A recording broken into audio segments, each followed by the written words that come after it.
unustatud mitte kõige otsemas tähenduses ka eestkostjate huve, keda kaitsma ju uus järelevalvekord seati ja loodi.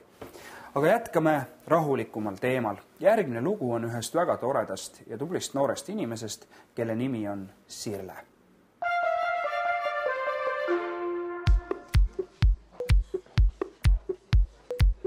Ei juhtu kahjuks sageli, et kurt noor leiab töö endale meelepärases valdkonnas.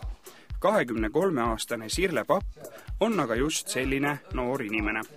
Üks Sirle töökohtadest on Eesti Televisiooni uudiste toimetus, kus ta teeb paar korda kuus reporterina lugusid viipekeelsetesse uudistesse.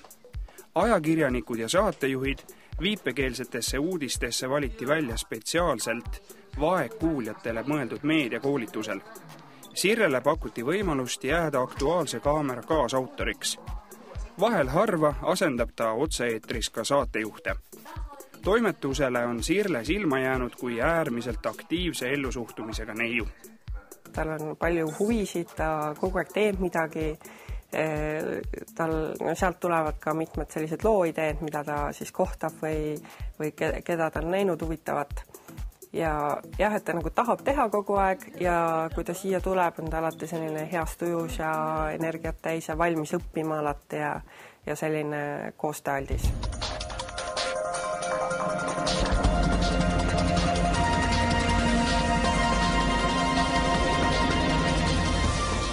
Aktuaalse kaamera viipekeelsed uudised on ETV2 eetris iga päev kell 19.20. Tavaliselt kajastab Sirle selles saates kurtide eluga seonduvat. Seekord on Sirle andmas ülevaadet sellest, mis toimub kurtide teatri- ja filmifestivalil. Kui on mingi üritus, siis minu töö on tellin endale kaameramehe, koos läheme kohale, teeme intervjuusid, siis pärast läheme telemajja,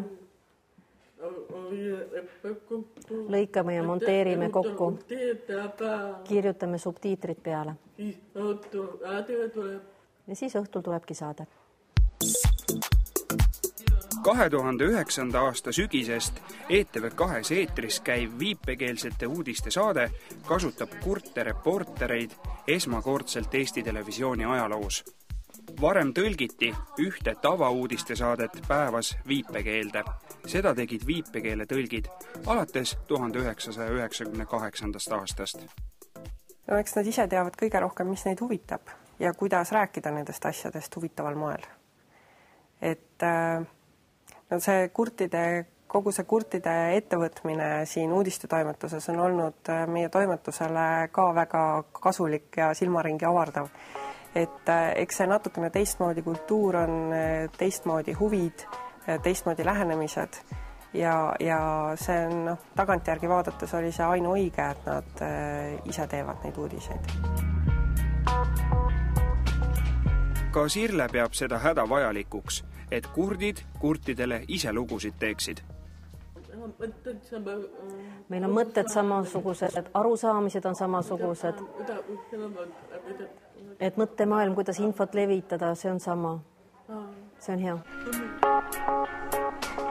Kuna ma olen nende viipekeelsete uudiste käivitaja ja siis sageli, et ma olen jäänud natuke selle projekti eest vastutama või toetama või aitama või kuidas öelda.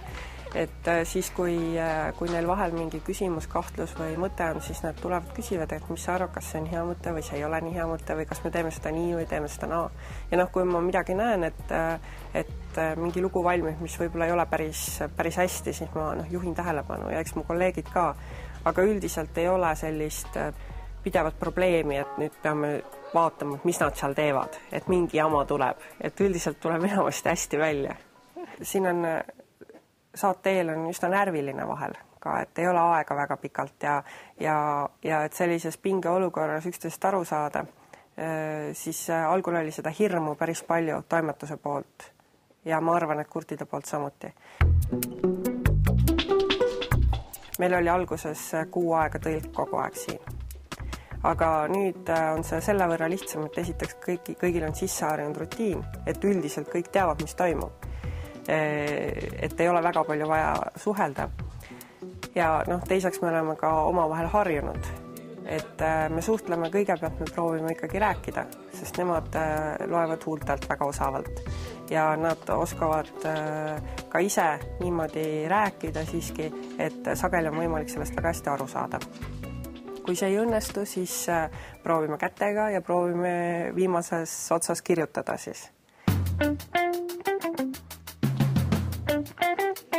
Olgugi, et Sirle töötab televisioonis, siis edevaks inimeseks ta end ei pea. Pigem armastab Sirle endast mõelda kui uudiste edastajast. Kui mõelda seda televisioonis sellist otsetööd uudiste saates näiteks, siis see on selline raske ja pingeline, aga selliste lugude tegemine uudiste saatele mulle meeldib küll, et see on huvitav ja see annab endale ka informatsiooni ja põnev on teiste jaoks informatsiooni koguda ja neile seda edasi anda.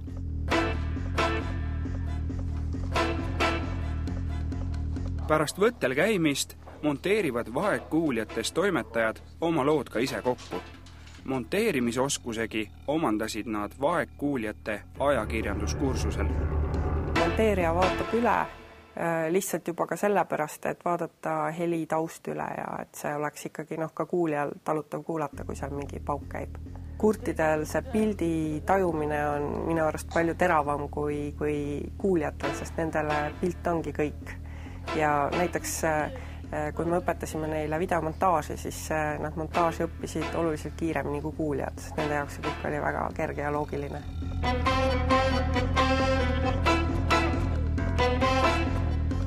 Need lood näevad tervenisti teistmoodi välja kui päris uudised.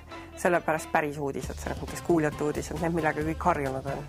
Et kui me tavalistes uudistes kuuleme, et keegi räägib midagi, siis kurtide uudistes seda ju ei ole üldse.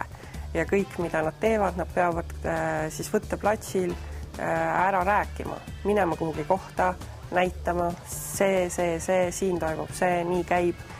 Kõik nende intervjuud on niisugused visuaalsed, et see kõik näeb teistmoodi välja, seda peab nägema. Sirle on oma teletööga väga rahul. Põhimõtteliselt minul ja teistel kurtidel on väga raske tööd leida. Väga palju on tööd, mis on kuuljatega seotud. Näiteks mulle meeldib inimestega suhelda. Kuuljatega ma ei saa hakkama. Võib-olla osadele kurtidele meeldib individuaalne töö üksinda teha, aga minule meeldib teistega inimestega koos.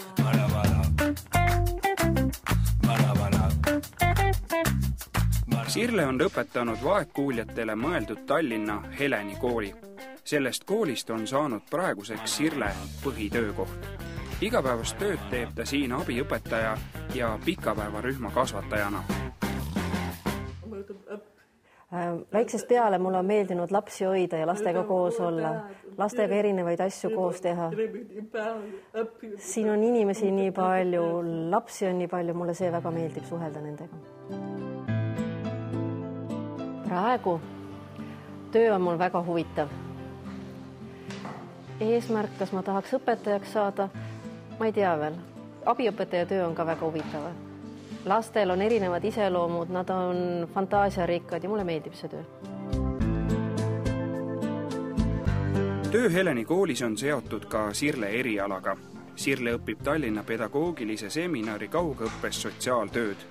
Õppida võimaldab tal vaegkuuljatele ette nähtud tõlketeenus. Mõnes mõttes minu sotsiaaltöö, mida ma õpin ja koolitöö siin, see on seotud. Kui ma juba lastega suhtlen, see on nagu sotsiaaleluga seotud. See on sotsiaalne toimetulek, see on seotud. Ma aitan väikeseid lapsi areneda ja suureks kasvada. Sirle ema ja isa on samuti mõlemad kurdid. Tema isa töötab Tallinna Heleni koolis matemaatikaõpetajana. Sirle ema töötab Heleni kooli lasteaias õpetaja abina. Sirlest 3 aastat nooremõde Kaire on aga kuulja. Kui Sirle sündis, majanduslikel põhjustel ja erinevatel põhjustel ma ei saanud siis koos elada, korterit ei olnud Tallinnas ja minu abikaasa elas veel vanemate juures Rakveres. ja mina käisin siis nädalavahetusel lapsi vaatamas. Siis kui saime korteri, siis saime koos hakata elama. Aga tal oli vahepeal gripp ja me pidime viima ta haiglasse. Ja varem me ei olnud üldse kahtlustanud, kas ta on kurt või kuulja, et meile tundus just, kui tegemist oleks kuuljaga. Aga haiglas ta sai rohtu ja pärast selle tulemusena ta jäi kurdiks, et ma ei oska päris täpselt öelda, et kas ta sündis kuuljana või ei sündinud kuuljana, aga see muutus oli küll pärast seda haigust, pärast seda haiglas olemist toimus selline oluline muutus tema näos ja kõiges, et see võib olla, et ta jäi kurdiks selle tulemusena. Kui me läksime pärast teise arsti juurde pärast seda haiglas viibimist, siis võeti need rohud hoopiski maha ja ta kosus kiiresti ja sai terveks. Aga oluline on see, et mu lapsed on lõppkokkuvõttes terved, et ma ei oska öelda, kas see toimus selle tulemusena või mitte. Perekonna nõuanded on Sirle jaoks olnud alati väga olulised. Ka ülikooli eriala sai valitud koos pereliikmetega. Soovitasime, tõepoolest ise soovitasime, et see eriala võiks olla. See ei ole peale surutud, see ei ole peale sunnitud eriala, aga mõttevahetusi on meil kodus olnud. Ma tahtsin ise edasi õppida ja peretoetus ka, et kindlasti sa saad hakkama ja kindlasti mine ja õppimine on tähtis.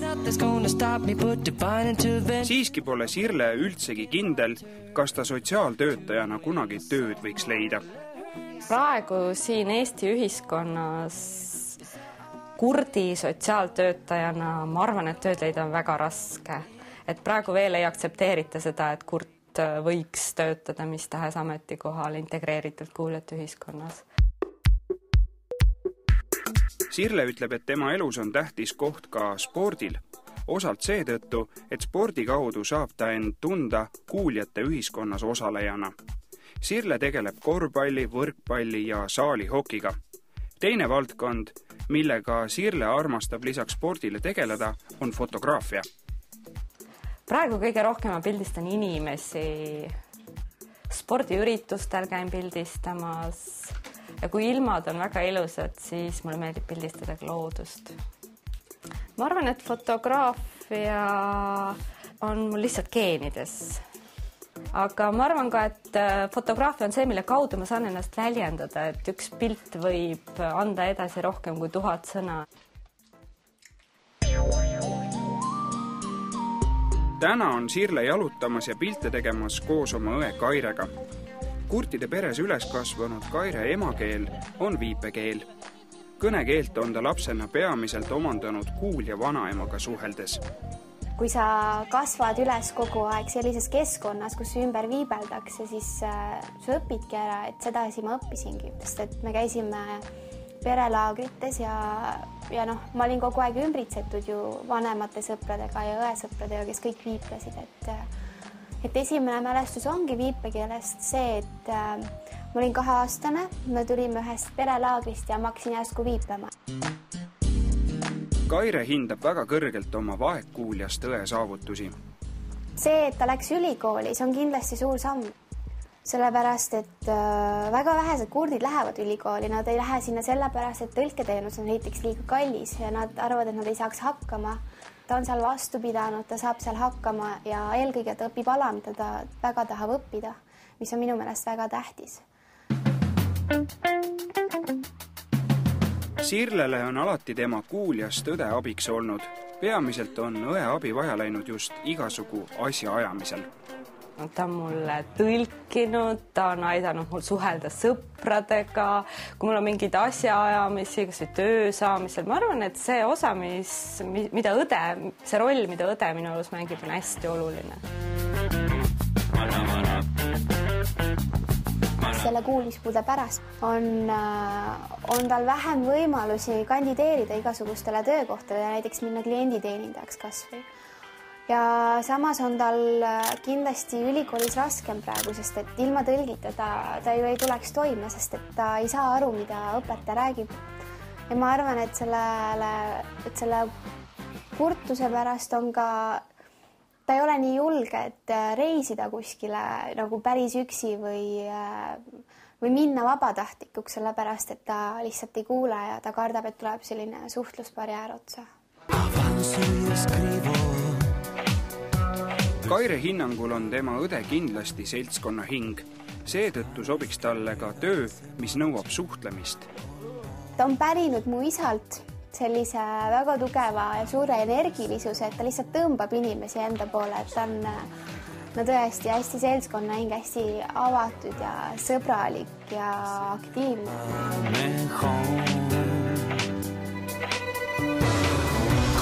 Sirle õde Kaire korraldas hiljuti rahvusvahelise 10 päeva kestnud noorsoovahetuse Prantsusmaal, kus kohtusid omavahel 6 riigist pärit kurdid ja kuuljad. Erinevate workshopidega Prantsusmaal toimunud noortevahetusel oli Sirle rahvusvahelise viipekeele tõlgiks. Kõige rohkem innustas mind see, kui ma sain teada, et ma lähen Guatemalasse vabatahtlikuks ja mu õde ütles mulle, et kahju, et mina seda teha ei saa, sest ma olen kurt. Ja et see nagu innustaski mind kõige rohkem, et anda kurtidele tunne, et nemad saavad täpselt samu asju teha, mida kuuljad saavad. Ja et kuuljatele võib-olla näidata kurtide kultuuri, millest ma arvan vähesed teavad ja kuidagi näidata ja tõestada, et keelebarjäär ei ole nii raske ületada, nagu esialgu võib tunduda.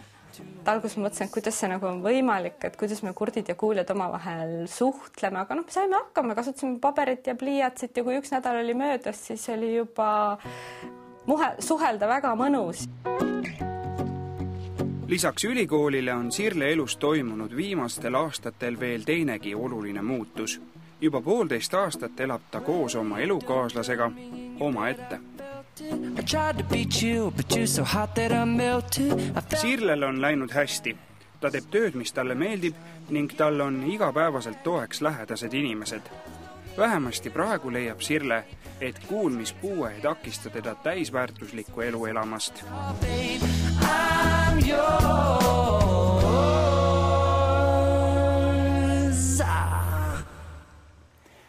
Tänane saade on läbi. Aitäh vaatamast ja kaasa elamast.